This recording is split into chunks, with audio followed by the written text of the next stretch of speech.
시청자 여러분 안녕하십니까. 오늘 저희 방송은 평양에서 벌어진 매우 이례적인 사건에 대해서 여러분께 말씀을 올리겠습니다.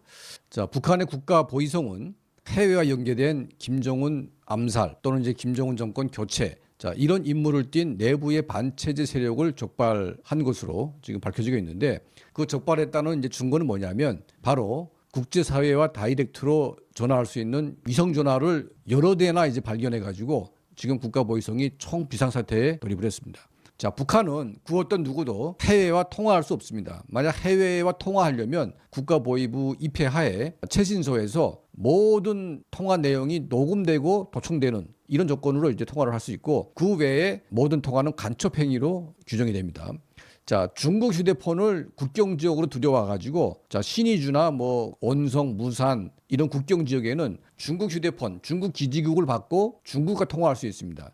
자, 이런 경우에는 주로 무역이나 또 중국과의 어떤 그런 여러 가지 교류를 위해서 중국 휴대폰을 사용합니다. 특히 탈북 브로커들, 뭐 탈북 돈 뭐 주고 이제 받고 이런 이제 여러 가지 경제 활동을 하면서 중국 휴대폰을 사용하는데, 자, 이런 경우에도 북한은 이거는 간첩 행위로 봅니다. 자, 이거는 이제 국경 지역이 한정이 됐어요. 자, 평양 같은 내륙 지방, 저게 이제 안에서는 절대로 외국과 통신할 수가 없습니다. 다만 국제 위성 안테나를 쓰는 위성 전화, 자, 이런 것들은 통화를 할 수가 있는데, 자, 위성 전화 같은 경우에는 구하기도 힘들고 또 통신 요금이 한 달에 수백 달러에 달하기 때문에 이거는 어떤 특정한 세력이 요금을 대주면서 크게 움직이는 이런 조직에서만 가능한 거죠. 과거에는 미국과 국정원이, 미국의 CIA에 있는 국정원이 북한의 어떤 이런 여러 가지 위성 전화를 보내가지고 시시각각 북한 내부의 정보들을 바로바로 전달받는 이제 그런 일을 했고요. 또 이제 미국의 정보기관 같은 경우에는 김정은을 테러하기 위해서 김정은이가 다니는 여러 동선들을 체크하는 과정에 위성 전화로 이제 통화를 하면서 김정은이가 어디에 있다 확인해봐라, 또 확인하고 뭐 이런 식으로 이제 가능했죠. 자, 트럼프 집권 이후에 미국은 북한에서 모든 공작에 선을 뗀 것으로 보입니다. 북한이 거의 투자를 안 하고 있습니다. 그냥 이제 주변 국가인 일본과 한국이 알아서 해라, 뭐 이게 이제 미국의 기류인데, 자, 이 틈새 시장을 노리고 지금 중국이 개입을 했습니다. 중국이 왜 개입을 하냐? 더 이상 김정은 정권을 이 상태로 놔두는 것이 중국의 국익에 부합되지도 않고 중국에게 막대한 손해를 끼칠 수밖에 없다. 자, 2018년도 대련에서 김정은과 시진핑이 만나가지고 그때 뭘 논의했습니까? 저희가 특정 보도했죠. 시진핑과 김정은의 해변가 걷는 이 발바닥을 동판에 새겨가지고 대련 한국에다가 이제 전시했는데 이걸 시진핑이가 녹여버렸습니다. 왜 그랬냐? 자, 중국인민해방군이 해군 기지를 북한 동해안 일대에 해군 기지를 세워달라고 김정은에게 요구를 했고, 김정은도 처음에는 오케이 했다가 이거를 거부했습니다. 자, 이 사건 때문에 중국이 지금 일본을 견제하고 또 미국을 견제하고 한국을 견제하려면 필히 동해안에 중국의 해군 함대 기지가 있어야 됩니다. 지금 미군의 해군 기지가 어디 있습니까? 오키나와에도 있고 부산에도 있고 제주도에도 있습니다. 물론 제주도에는 대한민국 해군 기지지만 미국과 같이 쓰고 있습니다. 미국은 이미 한국, 일본, 대만 이런데 뭐 수 없는 해군 기지를 가지고 있는데 중국은 없어요. 자, 북한이 가지고 있는 군사 지리적 이점을 감안해서 북한 지역에 이 해군 기지를 좀 제발 세워달라 했는데 김정은에게 거절했습니다.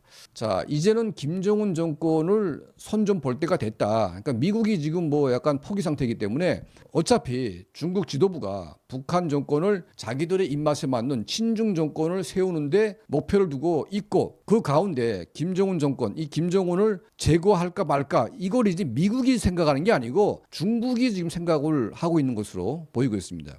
자, 이 중국 지도부가 김정은을 합법적으로 뒤집어 엎지 못할 경우에는 그냥 지도새도 모르게 암살해 버려 가지고 김정은 정권을 뒤집어 볼 수도 있는 그런 준비를 하는 것이 아닌가 하는 생각이 듭니다. 자, 그래서 이번에 평양에서 발견된 위성 전화기들이 미국이나 한국과 아니라 중국에서 들여온 전화기로 지금 밝혀지고 있어서 충격을 주고 있고, 자, 중국에서 누가 무슨 일로 평양에다가 위성 전화기를 들여보내 가지고 시시각각 김정은 정보를 받으려고 했냐, 무엇 때문에, 무슨 목적을 위해서, 이게 지금 밝혀지지가 않고 있습니다.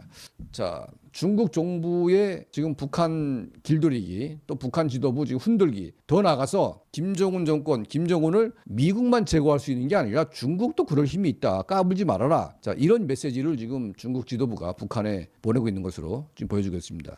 자, 장성택 일파, 장성택은 철저하게 친중파입니다. 중국과 완전히 결합을 했었고 김정일 사망 이후에 장성택이 북한 대표단을 이끌고 중국에 갔을 때 그때 중국의 공산당, 중국의 국가 주석들이 나와가지고 이 장성택 대표단을 엄청나게 국가 수반 이상으로 이제 대우를 했습니다. 왜냐하면 장성택은 믿었고 장성택은 철저하게 친중 세력, 중국식 개혁개방을 실현할 세력으로 믿었기 때문에 이 장성택 세력을 믿은 겁니다. 자, 그 세력이 사라진 이후에 지금 북한 내부에는 장성택만큼의 세력화가 된 사람이 없습니다. 지금 조영원이까지도 지금 흔들거리고 있는데 조영원이를 지금 중국 간첩으로 몰려고 하는 이제 그런 시도까지 있습니다.